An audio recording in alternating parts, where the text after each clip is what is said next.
Demon Slayer Season 3, Episode 11. Brace yourself because I'm about to drop some major spoilers, like, how did the battle between Mitsuri versus Hantengu end?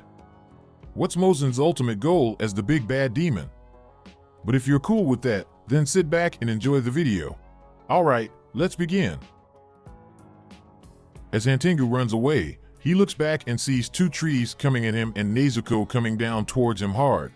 Luckily for Hantengu, they miss as he gets even more scared and speeds up like the Flash, making it hard for Tanjiro and the others to catch up. The Demon Slayer realizes that his group is getting tired and at their limit, while this demon still has some strength left to run so far. And look, the sun is coming up, this demon would definitely try to get away. He thinks of Mitsuri, who is fighting Hantengu's powerful clone, and he knows that the Hashira is also at her limit too. Now, Tanjiro is even more determined to catch Hantengu quickly, but suddenly the pain of his broken left leg hits him hard, and he can't run as fast. Suddenly he remembers what his friend, Zenitsu, taught him about using his leg muscles using total concentration techniques. So Tanjiro comes up with a bold plan. He fills his muscles and blood with oxygen and stomps his right leg, takes a deep breath, and focuses his strength on his leg.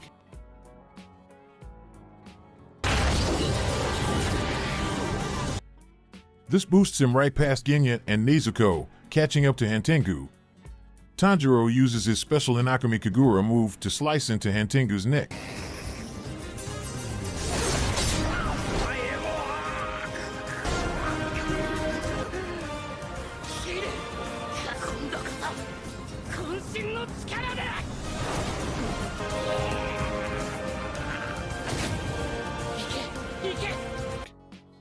Sensing defeat, the demon suddenly grows in size and grabs Tanjiro's head and tries to crush him, saying he shouldn't bully the weak.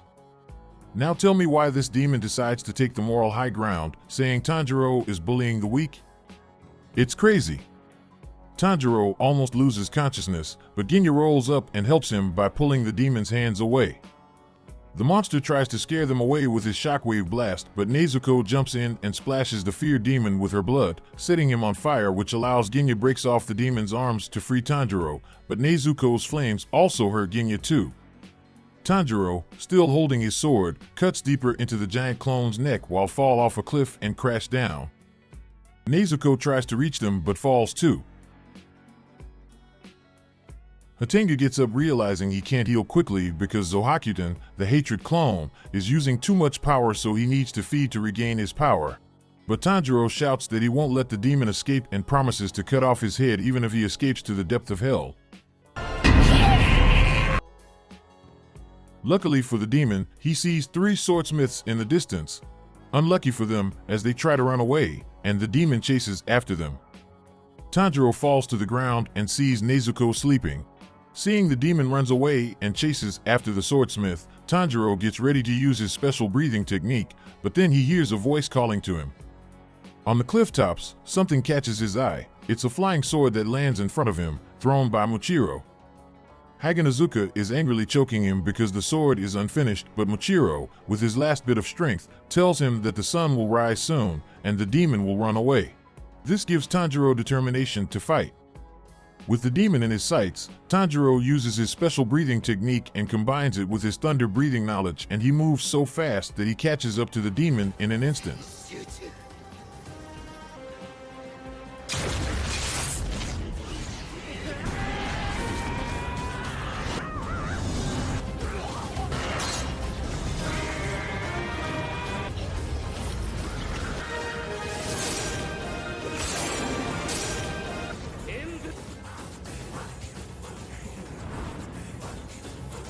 He slashes the demon's neck and beheads it.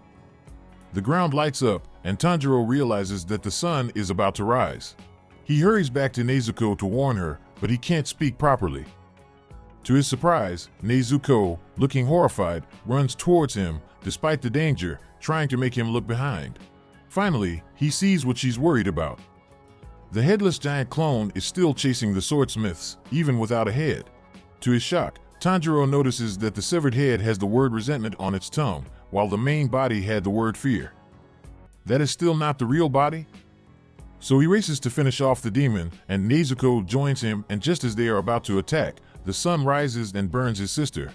She tries to shield herself, but the sunlight causes severe burns on her face and arms. Tanjiro abandons the demon and desperately tries to protect his sister from the sun's rays. He begs her to shrink herself to avoid the burning, but it doesn't work. Genya and Muchiro are unable to help because they are too injured, and Tanjiro knows that if he lets the demon burn, it will be too late and the swordsmiths will die. He is stuck, unable to choose between fighting the demon or saving his burning sister. He freezes, feeling frustrated and angry at the unfairness of the situation. Suddenly, Nezuko kicks him in the air, leaving herself exposed to the sun. He is shocked, but sees his sister signal him to kill the demon.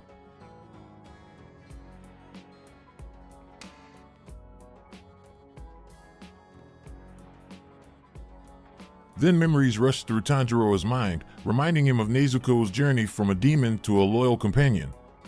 He remembers their encounters with Yokatta, their missions together, meeting Zenitsu, defeating Rui, breaking free from Emu's spell, facing Daki, and their trip to the Swordsmith village. Among those memories, he sees Nezuko's laughter when she was still human, just before her eyes begin to close in the sunlight.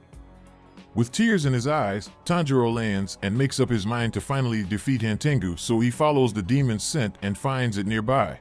The main body is inside a giant headless clone and uses his sense of smell to locate Hantengu in its heart. The demon has captured the swordsmiths, so Tanjiro jumps up and cuts off both of its arms, demanding the demon pay for its sins as he slices the giant's body in half, exposing Hantengu to the sunlight.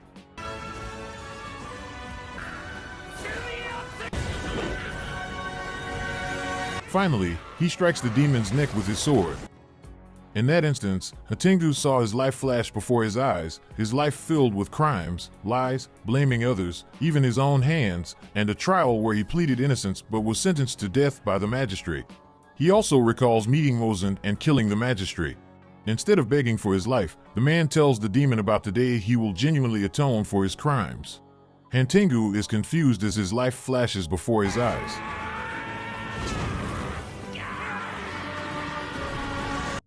In a last effort, he tries to use his giant clone to stop Tanjiro, but the determined Slayer swiftly beheads the upper rank 4.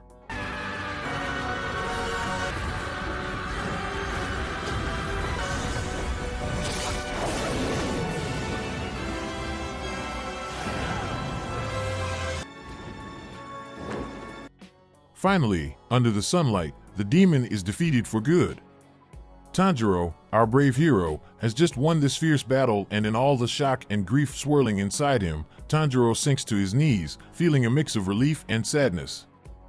He thinks that his victory came at a terrible cost, his dear sister Nezuko's life. Tears stream down Tanjiro's face as he mourns his sister's death.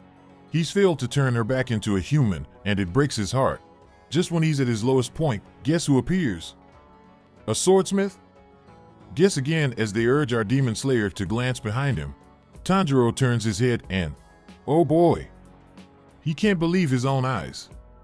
There she is, walking towards him. Nezuko, no longer burning in the sunlight, approaches him.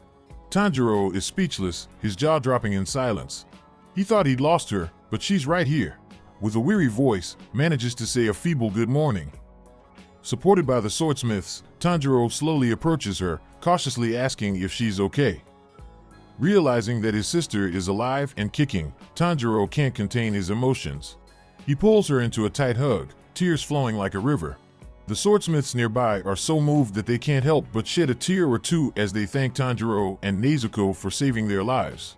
And look who's there too. It's Genya, who managed to climb down the cliff and join them, watching with a peaceful smile, relieved that Nezuko made it through. Sure, Tanjiro might be exhausted and collapse soon after, but that doesn't dampen his spirits. Supported by the swordsmiths and Nezuko, he smiles.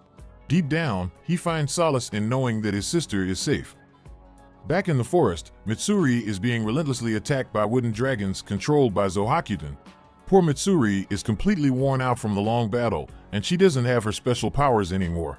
All she can do is swipe at the dragons with her sword, trying to keep them away.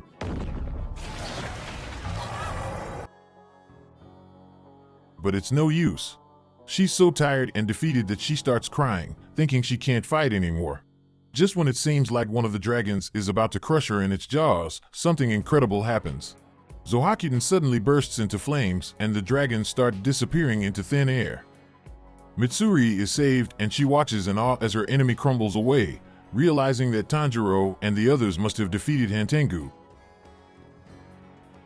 Meanwhile, in a grand mansion, a lady and her servant walk into their library, looking for her son Tashikuni in the messed up library. She suggests that he takes a break and has some tea. Little does she know that the person standing before her is not her son at all. It's Muzan Kibutsuji in disguise. He's using his powers to look through Hantengu's memories, and he's thrilled by what he discovers. Finally, a demon has found a way to overcome the sunlight. Muzan, filled with joy, reveals that he doesn't need to search for the blue spider lily anymore, and his new goal is to absorb the chosen demon and conquer the sun for himself. The lady and servant were interrupting his joy, so he got their heads suddenly chopped off before leaving the room.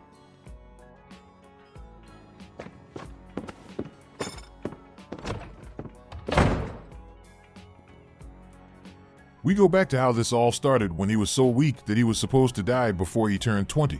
But there was this doctor who tried to help him, even though Muzan didn't like him and thought him incompetent. So, one day, Muzan, after taking a special medicine and feeling so angry at his helplessness, killed this seemingly incompetent doctor. But guess what? After he killed the doctor, Muzan realized that the medicine had actually cured him. His weak body became super strong. But there was a catch. He couldn't go out in the sunlight anymore because it would kill him. Plus, he started craving human flesh, so he started eating people, but he didn't mind it at all, actually. He felt satisfied. If anyone dared to stand against him, he'd get rid of them in no time, even annihilating a bunch of soldiers one time. He loved being so powerful, but he was still mad because he couldn't go out in the sun. He had to hide and move around only at night, and that made him even angrier. So, he looked into this special medicine made by the doctor. But he couldn't find it anywhere since it was all new and experimental, and it needed something called the blue spider lily, which was really hard to find. To make things worse, Muzan had killed the only person who knew about the flower. To solve his problem, he turned lots of people into demons, hoping that one of them would be immune to sunlight or know where the flower was. And finally, he found a demon who could walk in the sun without burning. Now Muzan had a new plan. He didn't need to make more demons anymore. Instead, he wanted to absorb Nezuko and take her power for himself. If he could do that, he would become immortal and never be hurt by sunlight again. In the present, Muchiro and Kotetsu climbed down a tall cliff to join the exhausted Tanjiro and his sister. The Mr. Shiro was grateful to Tanjiro for helping him regain his lost memories, but Tanjiro didn't know he had done that. Even though Tanjiro needed the sword to defeat a powerful enemy and there was a swordsmith nearby holding it, Haganezuka was angry and threatened to harm him. Also, to everyone's relief, Mitsuri was approaching them and she hugged everyone tightly, shedding tears of joy because they had survived the battle. Nezuko repeated Mitsuri's words, which surprised her momentarily, then she hugged Nezuko as well and cried tears of gratitude for her survival. Elsewhere, Tamayo, a kind demon Tanjiro met some time ago, thanks him for providing Nezuko's and samples of the 12 Kazuki's blood for her research. She explains that the man transformed by Muzan in Asakusa has regained his sanity due to Nezuko's blood, now living free from Muzan's control and only on small amounts of blood. She sends the letter using their magical cat named Shichamaru, sending it on an important mission to find Tanjiro and Nezuko. She believed that Nezuko was going to become even stronger and conquer the sun. After the battle, the people in the Swordsmith village start to recover and heal. Kotetsu and Kozo are with Tanjiro and Nezuko in a cart who meets with Chief Tekken and wants to say goodbye. The chief is grateful for Tanjiro's help and glad he survived. Then they notice Haganezuka watching from a distance, who is still angry at Tanjiro for using an unfinished blade, but he calms down because Tanjiro did save the village. Haganezuka eventually lets go of his anger and promises to make Tanjiro a new blade and will send it to the Butterfly Mansion. A female Kakushi who brought Tanjiro to the village appears and gives him a blindfold and nose plugs. She tells him to wear them as they say their goodbyes. Suddenly, they stop, and the Kakushi tells him to take off the blindfold. The villagers surprise him by throwing confetti and thanking him for saving them while Tanjiro is overwhelmed by their gratitude. And this season of Demon Slayer ends here. I can't wait for the next season, the Hashira training arc, which has already been confirmed, so I hope to watch it with y'all when it's out. And if you enjoy my anime recaps, don't forget to smash that like button and hit that subscribe bell so you don't miss out on other anime starting in the summer season. Stick around because we got more videos coming your way.